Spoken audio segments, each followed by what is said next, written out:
គម្រោងបើកថ្មីនៅជិតផ្សារភ័យឆៃងាយស្រួលចេញចូលសារទៅនៅពីអន3សម្រាប់បងប្អូនកំពុងតែស្វែងរកផ្ទះទីតាំងតំបន់ជិតផ្សារទៅនៅពីអន3ក្បែរផ្សារភ័យឆៃអីគាត់អាចមកមើលគម្រោងបារីលឹមចេញហាក់បើកថ្មីនេះបានណាចំពោះផ្ទះនេះមានទំហំធំទលាខ្លាំងមែនតែម្ដងដោយសារខាងមុខនេះយើងសោកបានរហូតដល់78ម៉ែត្រហើយសាច់ក្នុងផ្ទះវិញបានរហូតដល់17ម៉ែត្រពេញ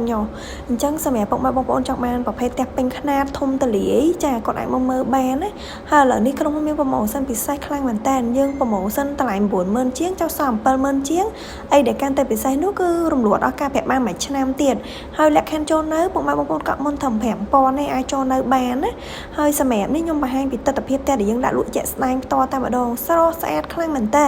ចំពោះតែនេះយើងដេកបានច្រើនខ្លាំងមែនតើតែម្ដងចាយើងមានថែមជូនច្រើនដូចក្នុងវីដេអូនឹងអញ្ចឹងសម្រាប់ផ្នែកខាងក្រោយនេះគឺយើងមានជាមួយនឹងកន្ទប់ទឹកមួយដែរផ្ទះនេះប្រភេទ2កន្ទប់គេង3កន្ទប់ទឹកប្លង់សេម៉ាសាឡាកាឡេពុកម៉ែបងប្អូនទិញហើយគឺអាចឡើងបាន2ជាន់ទៀតណាចំណែកខាងក្រោមចរានេះក៏យើងមានធ្វើ space សម្រាប់ដាក់អីវ៉ាន់ដែរអញ្ចឹងពុកម៉ែបងប្អូនងាយស្រួលខ្លាំងមែនតើហើយចំពោះផ្នែកខាងចក្រានបាយវិញយើងមានថែមជាមួយនឹងទូឈុតចក្រានបាយលើក្រោមក៏ដូចជាម៉ាស៊ីនបឺតក្លិនជូនបែបហ្នឹងចំពោះផ្នែកខាងក្រោយយើងសល់បានរហូតដល់2ម៉ែត្រកន្លះបើពុកម៉ែបងប្អូនមានចំណាប់អារម្មណ៍អាច contact Telegram បងប្អូនបានអរគុណ